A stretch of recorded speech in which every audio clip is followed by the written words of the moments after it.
हाँ तो बच्चों, आपका स्वागत है नेक्स्ट पार्ट में। ये जो मैंने आपको साइंस का लेसन पढ़ा रहा था मैं, इसका सेकंड पार्ट है ये, तो गौर से देखिएगा, ठीक है।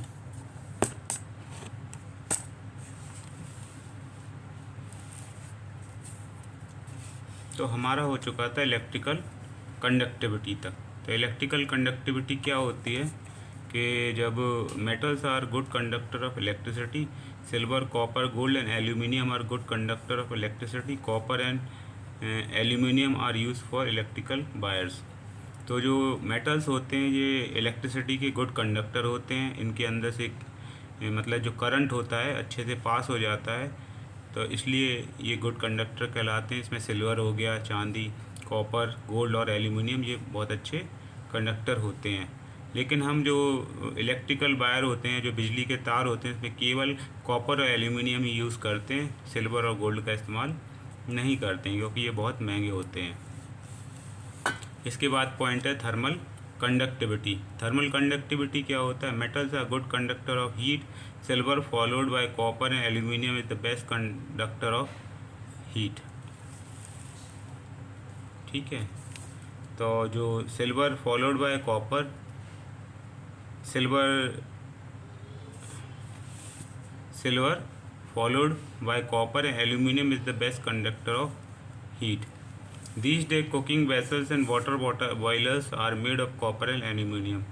तो ये हीट के क्या होते हैं? अच्छे थर्मल कंडक्टिविटी होती है इनमें, मतलब ये गर्म चीज़ों को गर्म बनाए रखते हैं और ठंडी चीज़ों को ठंडी बनाए रखते हैं। इसलिए ज़्यादातर आपने देखा होगा कि स्टील की बोतलें बनने लगी हैं, और बर्तन भी इसके स्टील और कॉपर के काफ़ी बनते हैं। इसके बाद है टेंसाइल स्ट्रेंथ। टेंसाइल स्ट्रेंथ क्या होती है? Metals have high tensile strength, metal are very strong, for example iron can bear a lot of stress, so it is widely use in construction of building, bridges, railways and railway lines. तो tensile strength जो होती है ये मतलब हम इनको बहुत ठोक पीट के किसी भी आकार में ढाल सकते हैं, इसे टेंसाइल स्ट्रेंथ ही कहते हैं।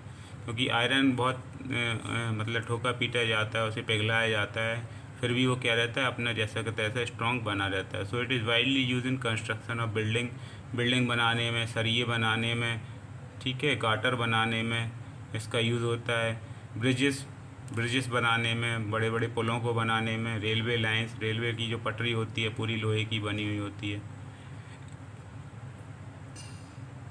ठीक है। तो आगे क्या है? राधे राधे। डेंसिटी में है कि metals have high density, they have more mass per unit volume, sodium and potassium are exception and have low density due to which they float on the water. तो मेटल हैव हाई डेंसिटी, जो metal है उनकी density high होती है। अब यहाँ कहोगे कि सर डेंसिटी क्या होती है? तो दे have more mass per unit volume. Density मतलब होता है एक ही जगह पे जो नंबर ऑफ पार्टिकल्स का जो प्रेजेंट होता है वो कितने होते हैं। फॉर एग्जांपल आपकी क्लास के अंदर, आपके क्लासरूम के अंदर मान के चलो 200 बच्चे आ गए, तो क्लास की डेंसिटी क्या हो जाएगी? ज़्यादा हो जाएगी। और उसी क्लास में कितने बच्चे हों? 20 या 30 बच्चे हों, तो उस क्लास की डेंसिटी क्या होगी? कम होगी। मतलब एक दिए गई जगह पर उपस्थित किसी भी एलिमेंट या किसी पर्सन या इस तरह से हम उसको मान सकते हैं, मतलब एक ही छोटे क्षेत्र में कितनी चीज़ें आ सकती हैं। तो जितनी अधिक चीज़ें आएंगी तो वो डेंसिटी ज़्यादा होगा, जितनी कम चीज़ें आएंगी उतनी डेंसिटी कम हो जाएगी। फिर है सोनोरस। सोनोरस मतलब क्या होता है? Metal are sonorous, metals when hit by hammer produce a ringing sound, this is why metals are used as wires for musical instrument। Sonorous होता है, इनमें से एक आवाज़ आती है, मतलब जो मेटल्स होते हैं, आप बर्तनों में अगर चम्मच मारेंगे या कहते हैं कुछ और मारेंगे तो उनमें से क्या आ जाती है? आवाज़ आती है, वो गूंजती है, और वो आवाज़ क्या करती है? वो आवाज़ गूंजती है, इसी को सोनोरस कहते हैं।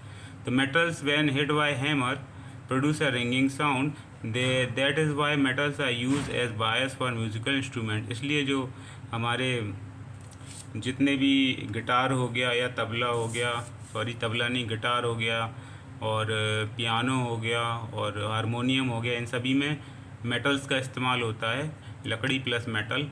तो ये क्या करते हैं, जब इसको बजाते हैं हम, प्ले करते हैं, तो इसमें से बहुत ही मतलब क्या कहते हैं, बेहतरीन और बहुत ही आनंदमय इसमें से स्वर आते हैं, ध्वनि आती है। इसके बाद है high melting and boiling point.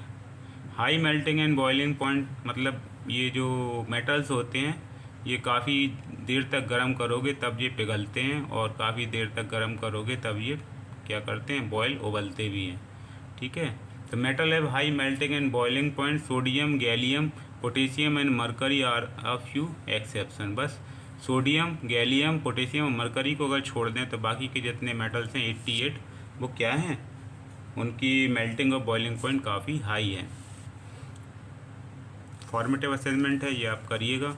What is malleability? Name two metals which are most ductile. Which metal wrapper is use to wrap cloth, chocolates. तो which metals float on water due to low density. तो इसको आप formative assignment है, इसको homework में करिएगा। तो ये मेटल्स का पूरा हो गया हमारा इंट्रोडक्शन, फिजिकल प्रॉपर्टीज़। अब आते हैं हम नॉन मेटल्स में। नॉन मेटल क्या होते हैं? तो non metals are found in all states of matter which solid, liquid and gas. These are elements which gain electron to form negative ions. Usually non-metals have low density and lack in properties of luster, malleability and ductility. At present about 22 non-metals are known. Out of these 10 are solid, 1 is liquid, bromine, and the remaining 11 are gases at room temperature. तो जो non metal होते हैं ये, इनकी भी 3 stages होती हैं। ये भी सॉलिड होते हैं, लिक्विड होते हैं और गैस होते हैं। ये क्या करते हैं, ये एक इलेक्ट्रॉन ले लेते हैं, ठीक है, ये एक्सेप्ट कर लेते हैं इलेक्ट्रॉन, और जब इनके ऊपर इलेक्ट्रॉन ये एक्सेप्ट कर लेते हैं तो इनके ऊपर नेगेटिव चार्ज आ जाता है, क्योंकि इलेक्ट्रॉन पर नेगेटिव चार्ज होता है। और जो हमने बताया था आपको, एटम जो होता है न्यूट्रल होता है, उस पर कोई चार्ज नहीं होता। अगर ये इलेक्ट्रॉन देगा तो इस पर पॉजिटिव चार्ज आ जाएगा, और इलेक्ट्रॉन लेगा तो इस पर नेगेटिव चार्ज आ जाएगा। इसलिए ये क्या करते हैं, नॉन मेटल ये इलेक्ट्रॉन ले लेते हैं, क्योंकि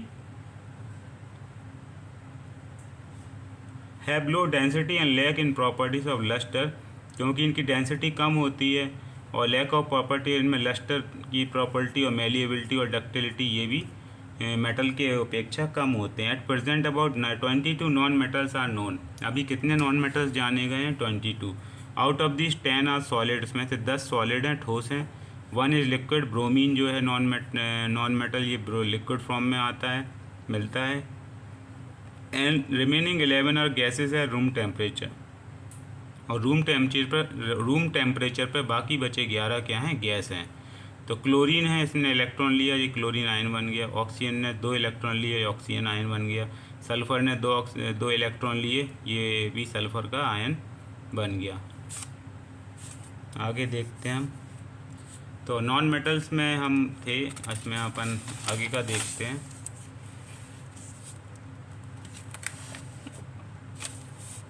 ठीक है, विजिबल है। तो नॉन मेटल्स की हम क्या करेंगे, फिजिकल प्रॉपर्टीज़ देखेंगे। क्या देखेंगे? Physical properties.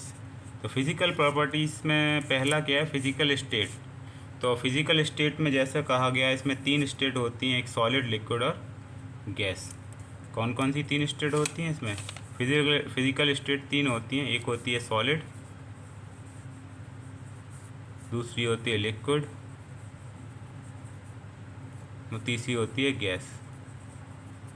तो ये भी क्या है, 3 स्टेट में पाए जाते हैं। Non metal exist in any of 3 states of matter at room temperature. For example carbon, sulphur, phosphorus, iodine etcetera are non metals that are solid at room temperature. Bromine is liquid, while oxygen, hydrogen, chlorine, nitrogen, etc. are gases. So they have low melting and boiling point.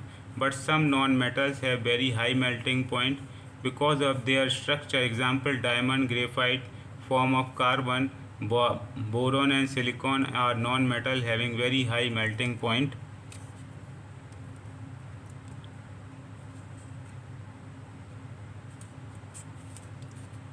Bromine is liquid while oxygen. Bromine क्या है, ये non metal है, liquid form में पाया जाता है। Oxygen, hydrogen, chlorine, nitrogen ये जो हैं सारे नॉन मेटल ये गैसियस फॉर्म में होते हैं। So they have low melting and boiling point, इनके मेल्टिंग पॉइंट और बॉइलिंग पॉइंट भी कम होते हैं। But some non metals have very high melting point, कुछ नॉन मेटल होते हैं उनके मेल्टिंग पॉइंट बहुत ज़्यादा होते हैं बिकॉज ऑफ देयर स्ट्रक्चर, क्योंकि इसका स्ट्रक्चर ऐसा ही होता है। जैसे कि डायमंड है, ग्रेफाइट है, ग्रेफाइट कार्बन का ही एक प्रकार होता है, इसका मेल्टिंग पॉइंट हाई होता है। Boron and silicon are non metal having very high melting point. तो फॉस्फोरस ये है, सल्फ़र है, आयोडीन, डायमंड, जिसकी इमेजेस दिए गए हैं। इसके बाद है malleability. Malleability, non metal are non malleable, ये नॉन मेलिएबल होते हैं। They can not be beaten into thin sheet, मतलब इनको अगर पीटा जाए, ठोका पीटा जाए तो ये पतली चादरों में नहीं परिवर्तित होते हैं। इनफैक्ट दे आर ब्रिटल, ये ब्रिटल होते हैं, मतलब दानेदार होते हैं। They break into pieces on hammering, अगर इन्हें तोड़ा जाए तो क्या होता है, अपने ही छोटे छोटे टुकड़ों में बट जाते हैं। Ductility, non metals are non ductile and can not be drawn into wires. Non metal क्या होते हैं, नॉन डक्टाइल, जो non metals are non ductile and can not be drawn into wires, मतलब इनमें डक्टिलिटी नहीं होती है, तंते नहीं है, इसलिए इनसे तार नहीं बनाए जा सकते हैं। ठीक है, ये पॉइंट समझ में आ गया। आगे चलते हैं। आगे क्या है कि electrical and thermal conductivity. Electrical और थर्मल कंडक्टिविटी के बारे में बात करें तो metal are good conductors of heat and electricity. Metals क्या होते हैं, अच्छे कंडक्टर होते हैं हीट एंड इलेक्ट्रिसिटी के। Gold is the best conductor followed by silver, copper and aluminium. ठीक है, तो गोल्ड तो मेटल होता है, इसका यहाँ क्यों आ रहा है ये, चलो थोड़ा सा इनने मेटल्स के बारे में यहाँ दे दिया है, इसको रीड कर लेते हैं। Metals are good conductor of heat and electricity. Gold is the best conductor followed by silver, copper and aluminium. However lead is the poorest conductor of heat, whereas bismuth, mercury and iron are poor conductor of electricity. Non-metal are bad conductor of heat and electricity except graphite and gas carbon that are very good conductors of electricity. That is why graphite is used as an electrode in dry cells. Most of the non-metals, however, are instructor. Insulator example do not allow heat and electricity to pass through them. तो जो non metal के बारे में कहा गया है कि जो नॉन मेटल होते हैं बैड कंडक्टर होते हैं, ग्रेफाइट को छोड़ के और गैस कार्बन को छोड़ के, ये अच्छे कंडक्टर होते हैं। That is Y graphite is use. जो ग्रेफाइट होता है वो आप जब सेल को तोड़ेंगे, अपने जो पेंसिल सेल होता है जो घड़ी में लगाया जाता है, तो उसके अंदर एक ब्लैक कलर की वो आती है ग्रेफाइट की छड़, तो वो अच्छा कंडक्टर होने के कारण उसका यहाँ इस्तेमाल होता है। Most of the non metal however are insulator. बहुत से नॉन मेटल इंसुलेटर होते हैं, मतलब बैड कंडक्टर होते हैं। Do not allow heat and electricity to pass through them. तो ये क्या करते हैं, अपने से करंट को होने नहीं देते हैं, करंट को पास नहीं होने देते हैं। Lustre, non metals do not shine. जो नॉन मेटल है इनमें कोई चमक नहीं होती है, so they are non lustre. But iodine and graphite are the non metal which have lustre. लेकिन अगर आयोडीन और ग्रेफाइट की बात करी जाए तो are the non metal which have lustre, इनमें लस्टर का गुण पाया जाता है। डेंसिटी के लिए कहा जाए तो non metal generally have low density. Non metals में क्या होता है, जनरली लो डेंसिटी के होते हैं।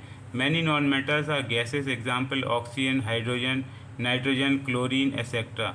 Sulphur and phosphorus are solid but they have very low density compare to metals. तो जो नॉन मेटल होते हैं ये इनमें डेंसिटी बहुत कम होती है। Many non metals are gases, बहुत से नॉन मेटल गैस होते हैं, एग्जाम्पल ऑक्सीजन हो गया, हाइड्रोजन हो गया, नाइट्रोजन, क्लोरीन, ये सारे के सारे गैस होते हैं। Sulphur and phosphorus are solid. Sulphur और जो फॉस्फोरस होते हैं ये नॉन मेटल सॉलिड होते हैं, ठोस होते हैं, but they have very low density compare to metal. फिर भी इनकी जो डेंसिटी की बात करी जाए तो मेटल से कम ही होती है।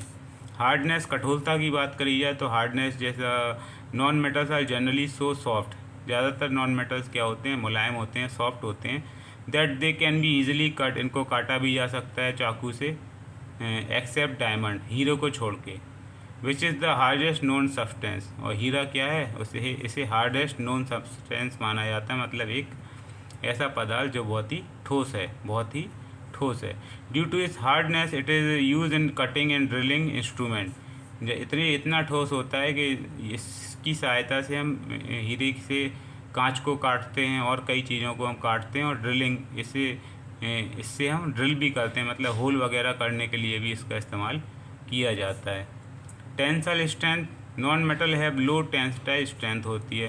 सोनोरिटी, मतलब इनमें जो ध्वनि पैदा करने वाली क्षमता होती है इसमें, they do not produce characteristic sound when stuck with an object. अब इनमें आप ज़्यादा किसी चीज़ से टकराएंगे इसे तो इसमें ज़्यादातर ध्वनि नहीं आती, इसलिए इसमें सोनोरिटी भी नहीं होती है। फिर एक और जो फॉर्मेटिव असेसमेंट आ गया आपका होमवर्क कि tick the right answer. Metals are softer harder than non metals, जो मेटल होते हैं वो सॉफ्ट होते हैं, हार्ड होते हैं नॉन मेटल की तुलना में। Most non metal are bad good conductor of heat, तो नॉन मेटल बैड और गुड कंडक्टर में से क्या होते हैं आपको बताना है। The property that allow the metals to be hammered into thin sheets is called ductility, malleability. Melting point of most non-metal are higher lower than metals. Metals, non-metals show luster. Why are metal used for making bells? ठीक है, तो ये आपको format assessment homework में करना है, मैंने बता दिया। नहीं आए तो आप पूछिएगा तो मैं इसका सॉल्यूशन भी आपको प्रोवाइड करा दूँगा। तो ये सारी की सारी हमारी बातें क्या हो गई हैं, फिज़िकल प्रॉपर्टीज़ की बातें हो गई हैं नॉन मेटल और मेटल्स में। तो अब हम अध्ययन करेंगे किसका, we will study now the chemical properties of metal and non metal. ठीक है, कौन सी केमिकल प्रॉपर्टीज़, केमिकल प्रॉपर्टीज मतलब कौन सा मेटल किससे रिएक्शन करता है, रिएक्शन करने के बाद जो प्रोडक्ट बनता है वो क्या बनता है, क्या निकलता है, क्या जोड़ना पड़ता है, ये सारी की सारी केमिकल प्रॉपर्टीज़ कहलाती हैं। देखिए कितने पेज हैं इसमें, 1 2 3 पेजेस हैं, अभी मुश्किल से 20 मिनट में हो जाएंगे। तो केमिकल प्रॉपर्टीज़ ऑफ मेटल क्या हैं देखते हैं यहाँ पे। Chemical properties of metal, the electron in the outermost shell valence electron of metal atoms are loosely held by their nuclei and there is tendency to acquire noble gas configuration by losing the balance electron to form positive ion. Since the metal atoms lose electron and form positively charged ion, therefore the metal are called electropositive elements. The tendency of metals to form positive ions in chemical reaction give rise to certain characteristic chemical properties. Some of the important chemical properties of metal are discussed below. तो यहाँ क्या है कि जो the electron in the outer most shell, मैंने आपको बताया था कि जो भी एटम होता है, एटम के चारों ओर ऑर्बिट होती हैं, अलग अलग सेल होते हैं, तो जो सबसे बाहर वाली सेल होती है इसमें जो भी इलेक्ट्रॉन होते हैं, the electron in the outer most shell valence of metal atoms are loosely held by their nuclei. तो सबसे बाहर वाली कक्षा में जो इलेक्ट्रॉन होता है ये इससे लूज़ होता है, मतलब बहुत कमज़ोर जुड़ा हुआ होता है, इसलिए ये क्या कर देता है, अपने इलेक्ट्रॉन को बाहर छोड़ देता है, निकाल देता है। Loosely held by the nucleon there is tendency to acquire noble gas configuration by losing the valence electron to form positive ion.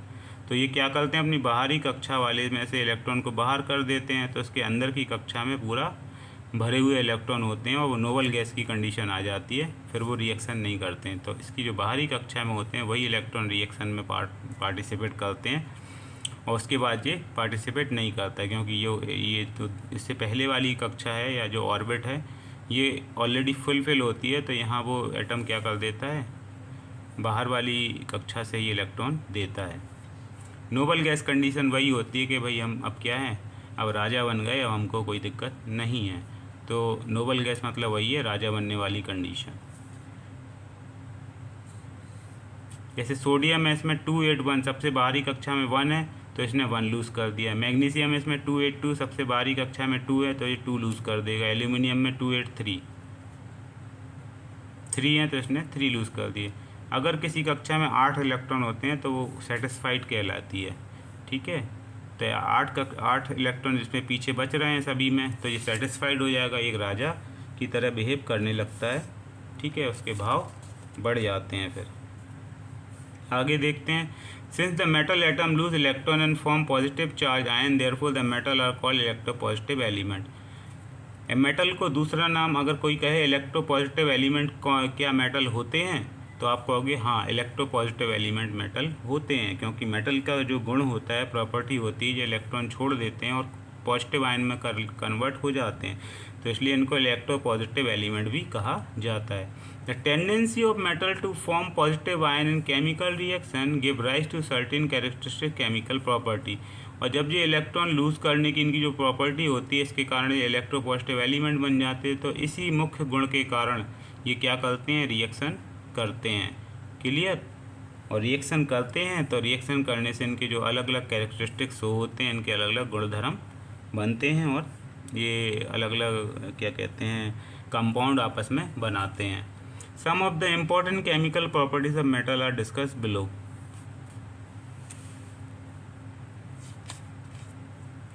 तो ये जो हमने प्रॉपर्टीज़ पढ़ी हैं, इसका अकॉर्डिंग टू चार्ट बेस ये है। ये मेटल्स हैं, ये नॉन मेटल्स हैं, फिजिकल स्टेट है, malleability, ductility, electrical and thermal conductivity, metallic lustre, density, hardness and density strength, melting and boiling point, sonority. तो ये एक छोटा सा टेबुलर फॉर्म है, इसमें आप देख सकते हैं। प्रॉपर्टी पहली, फिजिकल स्टेट। तो metals are solid except mercury and gallium. Mercury और गैलियम को छोड़ के सारे मेटल सॉलिड होते हैं। फिजिकल स्टेट 3 होती हैं फिजिकल स्टेट, सॉलिड, लिक्विड और गैस, SLG। ठीक है, सॉलिड, लिक्विड, गैस। तो मेटल सारे सॉलिड होते हैं, लेकिन नॉन मेटल जो होते हैं ये तीनों स्टेट में पाए जाते हैं। सॉलिड भी होते हैं, लिक्विड भी होते हैं, गैसेस भी होते हैं। Non metals exist in 3 state of matter और सॉलिड में सल्फर और कार्बन, आयोडीन, फास्फोरस हैं, लिक्विड में ब्रोमीन है और गैस में ऑक्सीजन, नाइट्रोजन, क्लोरीन और आयोडीन है। मेलेबिलिटी, मेटल्स आर मेलिएबल होते हैं, नॉन मेटल आर ब्रिटल होते हैं। Ductility, metals are ductile, non metals are non ductile.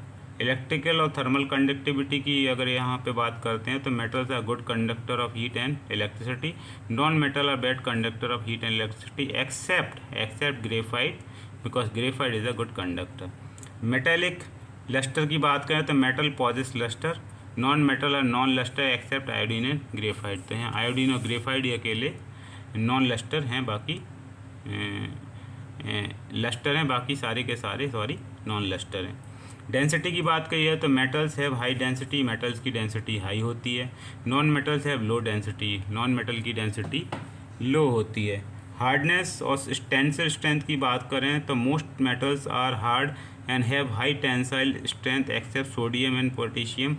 They can be cut with a knife. Non-metals are soft except diamond, which is hardest substance known. Melting and boiling point, metals have high boiling and melting point except sodium and potassium. Non-metals have low melting and boiling point. Sonority की बात करें तो metals are sonorous except sodium and potassium. Non-metals are non-sonorous. ठीक है, तो ये जो हमने पहले पढ़ी थी ये सारा का सारा इन्हें एक चार्ट में, एक टेबल के फॉर्म में इन्हें बता दिया है। हम बात कर रहे थे केमिकल प्रॉपर्टीज़ की। तो जो इलेक्ट्रोपॉजिटिव एलिमेंट कहलाते हैं मेटल्स, इसी कारण इनमें क्या होती है, रिएक्शन करने की टेंडेंसी होती है, और जब रिएक्शन करते हैं तो नए नए कंपाउंड बनाते हैं और इनके जो हैं फिर से क्वालिटीज़ और जो प्रॉपर्टीज़ हैं बदल जाती हैं। पहला क्या होता है, reaction of metal with oxygen. जब मेटल क्या करता है, ऑक्सीजन से रिएक्शन करता है। तो लिखा हुआ है मेटल और ऑक्सीजन आपस में रिएक्शन करते हैं और मेटल ऑक्साइड बनाते हैं। तो all metal do not react with oxygen at same time speed. जो सारे मेटल होते हैं वो एक ही स्पीड से ऑक्सीजन से क्रिया नहीं करते। इनकी नमः शिवाय, यहाँ क्या होता है, नमः शिवाय, इनकी जो स्पीड होती है, नमः शिवाय, all metals do not react with oxygen at same time at same speed. तो सारे के सारे एक ही रफ्तार से रिएक्शन नहीं करते हैं, सबकी अलग अलग रफ्तार होती है। Some metal like potassium and sodium react so vigorously that they start burning. Sodium और पोटेशियम की बात करिए तो ये ऑक्सीजन से इतनी जल्दी क्रिया करते हैं कि जलने लगते हैं। If they are kept in open air, जैसे कपूर जलने लगता है उस पर आग तुरंत लगाओ, वैसे ही ये करते हैं। To avoid explosion they are kept under kerosene और पैराफिन ऑयल। तो ये जो हैं ऑक्सीजन से क्रिया ना कर पाएँ, इसलिए इनको केरोसिन या पैराफिन ऑयल के लेप में रखा जाता है। तो उसका लेप लगा देते हैं, तो ऑक्सीजन इनको टच नहीं कर पाती इन ऑयल के कारण। This keep them out of contact with oxygen. Metal oxide are solid. Metal oxide हमेशा सॉलिड हो जाते हैं। तो सोडियम ये हवा से क्रिया करता है तो सोडियम ऑक्साइड बना लेता है। पोटेशियम ये हवा से क्रिया करता है तो पोटेशियम ऑक्साइड बना लेता है। मैग्नीशियम और reacting with oxygen Burns with a blinding white light and form a white powder of magnesium oxide. Magnesium on reacting with oxygen burns with a blinding white light and form a white powder of magnesium oxide. Magnesium on reacting with oxygen burn with a blinding white light and form a white powder of magnesium oxide. जब magnesium oxygen के साथ क्रिया करता है, reaction करता है, one with a blinding white light, इसमें सफ़ेद रंग की ज्वाला आती है, in form of white powder of magnesium oxide, और क्रिया करने के बाद ये मैग्नीशियम ऑक्साइड का सफ़ेद पाउडर में परिवर्तित हो जाता है।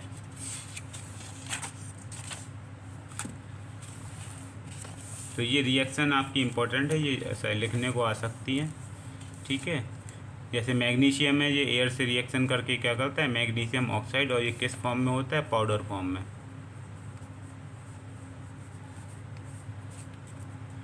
Copper and iron react with oxygen only upon heating on to a very high temperature. जब कॉपर और आयरन का जब रिएक्शन करते हैं, copper and iron react with oxygen only upon heating to a very high temperature. तो copper और जो iron होते हैं ये ऑक्सीजन से तभी क्रिया करते हैं जब इनको ज़्यादा टेम्परेचर में रखा जाता है, इनका तापमान ज़्यादा होता है। तो कॉपर ऑक्सीजन से क्रिया करके कॉपर ऑक्साइड बना लेता है। Zinc, aluminium and tin form oxide having both acidic and basic properties known as amphoteric oxide. Zinc ने ऑक्सीजन से क्रिया करी, जिंक ऑक्साइड बना लिया। एल्यूमिनियम ने ऑक्सीजन से क्रिया करी, एल्यूमिनियम ऑक्साइड बना लिया। Silver and gold resist combination with oxygen even at high temperature. जो सिल्वर और गोल्ड होते हैं ये ऑक्सीजन से क्रिया नहीं करते हैं, इसलिए जो हम सोने या चांदी के गहने पहनते हैं उसमें क्या होता है, उसमें मतलब पसीने से क्या नहीं होता है, दिक्कत नहीं होती है, क्योंकि ये ऑक्सीजन से क्रिया नहीं करते हैं। हम लोहे का अगर पहन लेते हैं गहना कोई, तो वो उसमें जंग लगने से हमारी खाल को दिक्कत होने लगती है। सिल्वर और गोल्ड में जंग नहीं लगती है, और ये काफ़ी गर्म तापमान में भी एक से बने रहते हैं, इसलिए इसके हम गहने वगैरह ज्वेलरी बनाते हैं और पहनते हैं। आगे देखते हैं। Hold a clean piece of magnesium ribbon with a pair of tongs and heat it. Activity है बच्चों आपके लिए। Hold a clean piece of magnesium ribbon with a pair of tongs and heat it over the flame of burner. What do you observe? Magnesium burn with brilliant light flame and gets converted into a white solid residue. Collect the solid residue left after burning of magnesium wire in a beaker or a glass tumbler. Add a little water to it and stir the mixture. The following chemical reaction occur. Magnesium ने oxygen से क्रिया करी तो magnesium oxide बन गया, और magnesium oxide ने फिर पानी से क्रिया करी तो मैग्नीशियम हाइड्रोक्साइड बन गया। Now test the solution with red litmus. It turns blue indicating that the solution is alkaline. तो जब ये बनने के बाद क्या हो जाएगा, इस एक्टिविटी में हमको करना क्या है, hold a clean piece of magnesium ribbon. एक हम साफ़ सुथरा मैग्नीशियम रिबन लेंगे with a pair of tong, इसे चमटे की सहायता से पकड़ लेंगे और उसको गर्म करेंगे एक बर्नर पर। व्हाट डू यू ऑब्जर्व, तुमको क्या देखने को मिलेगा, जो मैग्नीशियम है, मैग्नीशियम जलेगी एक ब्रिलियंट लाइट फ्लेम के साथ and get converted into white solid residue. एक सफ़ेद पाउडर रूप में ये परिवर्तित हो जाएगी। Collect the solid residue left after burning of magnesium wire in a beaker of a glass tumbler. Add a little water to it and stir the mixture. अब जो पाउडर बचाता है इसको हम गिलास में डाल लेंगे, उसमें पानी डाल के धीरे धीरे हिलाएंगे. The following chemical reaction occur. तो पहले मैग्नीशियम ऑक्साइड बना, फिर इसमें हमने पानी मिला दिया H2O, तो मैग्नीशियम हाइड्रोक्साइड बन जाएगा.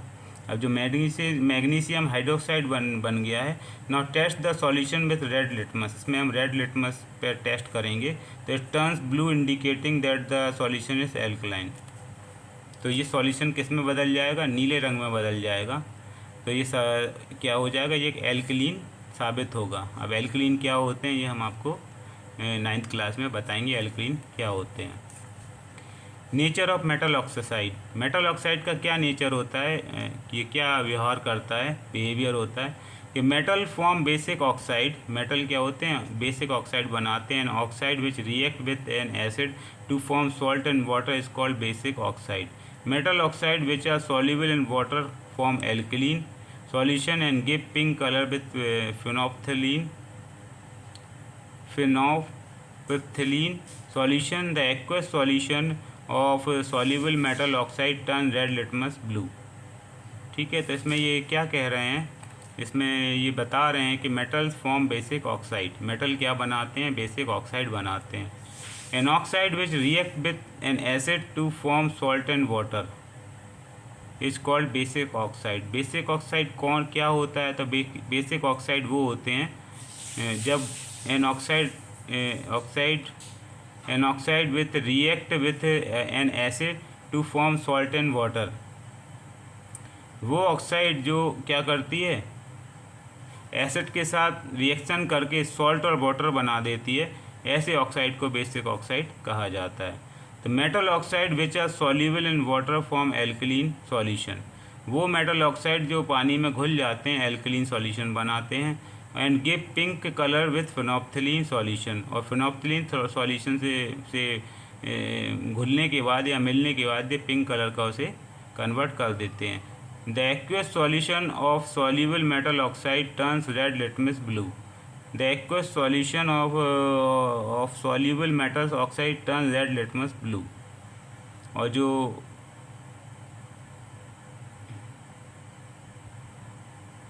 the aqueous solution of soluble metal oxide turns red litmus blue।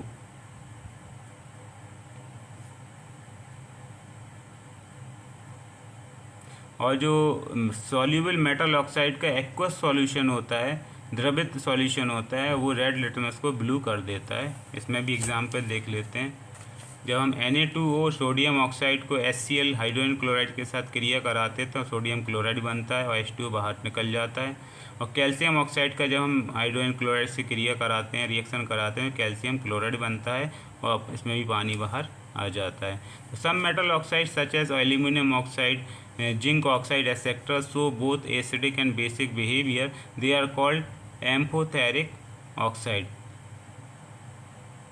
कुछ मेटल ऑक्साइड होते हैं जिसमें से एल्यूमिनियम ऑक्साइड हो गया, जिंक ऑक्साइड हो गया, so both acidic and basic behaviour, ये दोनों ही व्यवहार दिखाते हैं, एसिडिक भी और बेसिक भी। They are called atmospheric amphoteric oxide, ये एम्फोटेरिक ऑक्साइड कहलाते हैं। तो बच्चों इसमें अगर कोई आपसे स्टूडेंट क्वेश्चन करता है कि एम्फोटेरिक ऑक्साइड कौन होते हैं, तो एम्फोटेरिक ऑक्साइड वो होते हैं, वो मेटल ऑक्साइड एम्फोटेरिक ऑक्साइड कहलाते हैं जो दोनों ही बिहेवियर करते हैं, एसिडिक और बेसिक का, दोनों का, एसिड और बेस दोनों का जो बिहेवियर जिनके अंदर होता है रिप्रेजेंट करने का, वो एम्फोटेरिक ऑक्साइड कहलाते हैं। अब reaction of metal with water.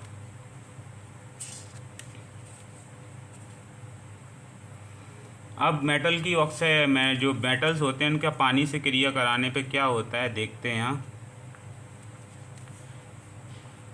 Most of the metal react with water to form hydroxide.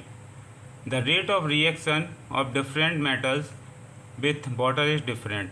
तो जब मेटल पानी से क्रिया करता है तो हाइड्रोक्साइड बनाता है, और कई मेटल हैं जिनकी जो वाटर से रिएक्शन करने की वो स्पीड है या जो टेंडेंसी है वो अलग अलग है।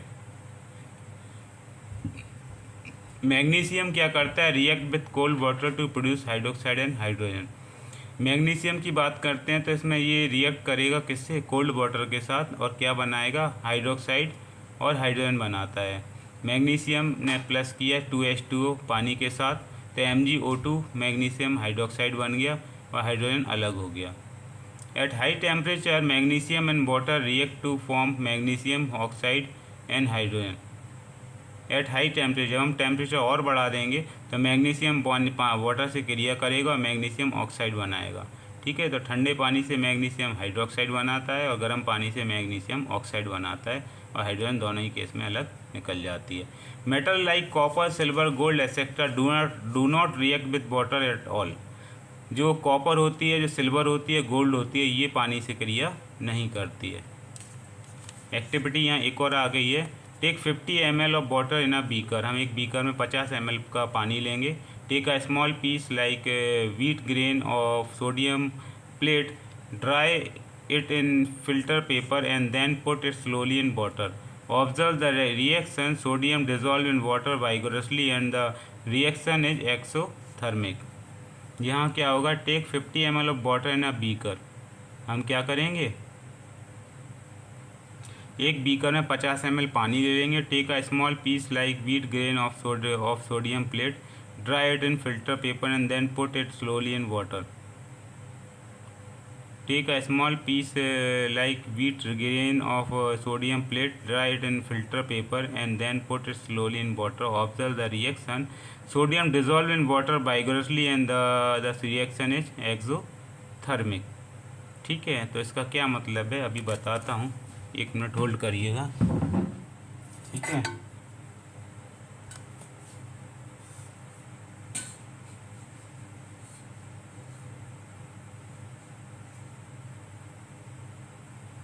तो ये केमिस्ट्री का पार्ट है थोड़ा सा। जो केमिस्ट्री है वो साइंस की एक ब्रांच होती है, काफ़ी इंटरेस्टिंग सब्जेक्ट है केमिस्ट्री। फिर ये एक्सपेरिमेंट करने में ज़्यादा आनंद आता है इसका। ठीक है, रीडिंग में थोड़ा सा बोर होते हो, लेकिन एक्सपेरिमेंट में मज़ा आता है इसमें। ठीक,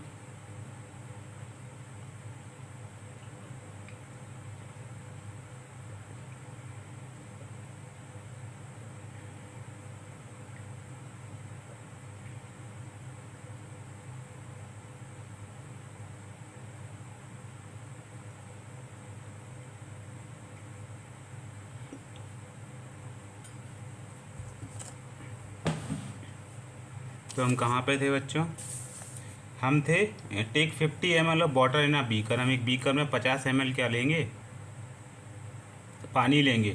take a small piece like wheat grain of sodium plate. हम एक छोटा टुकड़ा लेंगे किसका, बीट ग्रेन का, of sodium plate, dry it filter paper, और इसे फिल्टर पेपर पर सुखाएंगे and then put it slowly in water. फिर उसे पानी में मिला देंगे और ऑब्जर्व करेंगे रिएक्शन को, sodium dissolve in water vigorously and the reaction is exothermic. तो जो सोडियम है वो पानी के साथ बहुत जल्दी क्रिया करेगा और उसमें से ऊर्जा निकलेगी। एक्सोथर्मिक क्या होती है, जिसमें से ऊर्जा निकलती है बाहर। इसके बाद है reaction of metal with dilute acid. Metal जब डाइल्यूट एसिड से क्रिया करते हैं तो क्या होता है, रिएक्शन करते हैं, क्या होता है। पहला है कि sodium react with violently and dilute with dilute acids like hydrochloric acid and sulphuric acid and produce hydrogen gas. तो सोडियम क्या करता है, बहुत तीव्र गति से डाइल्यूट एसिड के साथ क्रिया करता है, लाइक हाइड्रोजन क्लोराइड या सल्फ्यूरिक एसिड। तो हाइड्रोक्लोरिक एसिड और सल्फ्यूरिक एसिड ये दोनों के दोनों डाइल्यूट एसिड हैं। तो इसके साथ सोडियम बहुत जल्दी क्रिया करता है, हाइड्रोजन गैस निकालता है बाहर। सोडियम ने हाइड्रोक्लोरिक एसिड से क्रिया करी, रिएक्शन करी और NaCl बना, H2 बाहर आ गया। ऐसे ही सोडियम ने H2SO4 डाइल्यूट सल्फ्यूरिक एसिड से क्रिया करी तो Na2SO4 बना और H2 यहाँ भी बाहर आ गया। एक और एक्टिविटी यहाँ आ गई है। यहाँ हम क्या करेंगे, take 2 test tubes A and B, take 2 ml of dilute HCl in test tube A and 2 ml of dilute H2SO4 in test tube B. Cut 2 very small pieces like beet grain from sodium, dry them, keeping in the fold of filter paper and drop 1 piece in the test tube A. Bring burning matchstick near the mouth of the test tube. It produces popping sound because hydrogen gas is produced in the reaction, which when the pop sound